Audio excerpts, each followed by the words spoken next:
Jamal, okay, so I finally finished Crystal Cole's memoir, The Strength of Survival, and I've just been sitting here completely silent. Hmm. It's just one of those reads that leaves you breathless. Breathless is exactly the right word. I mean, the title alone tells you it's going to be powerful. Yeah, But nothing prepares you for the sheer weight of her journey. Even that cover image, with the split between her childhood self on that rural road and the formidable woman she is today. right. It tells a whole story before you even open it. It really does. And that subtitle, A Journey Through the Red Clay and the Silence, ooh, yeah. It just sets the stage perfectly. The way she describes the red clay of Arkansas after her family moved from Detroit, I mean, it's not just dirt. She says it was a constant reminder that you didn't belong to this soil. Wow. It's such a visceral way to describe feeling like a complete outsider. Absolutely.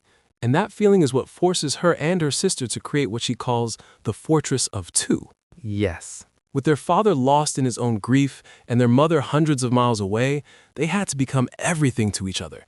They were this tiny two-person island. An island with one lifeline. Softly, she writes about the telephone cord connecting her to her mother in Detroit as her tether, her oxygen. It's just a gut-wrenching image. This young girl twisting that cord, just desperate to hear the voice that made her feel like somebody. And then the lifeline is cut. That's how 2016 felt when I was reading it. She calls it the year the lights went out, losing both her parents in the same year. Ugh.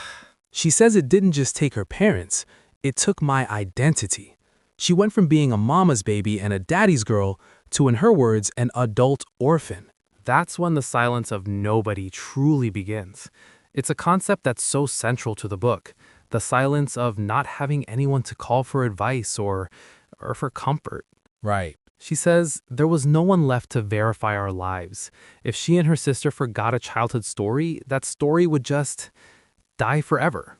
Oh, man. It's a profound kind of loneliness. And just when you think she has endured the unimaginable, I know. Chapter 7, which she so hauntingly titles The Murder of the Mirror. That part of the story is just a different level of pain.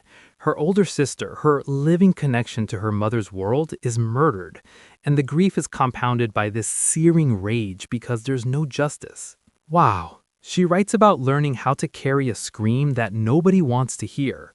It's a rage that threatens to consume everything, but it doesn't. Emphatically, and that for me is where the book's true power lies. Exactly.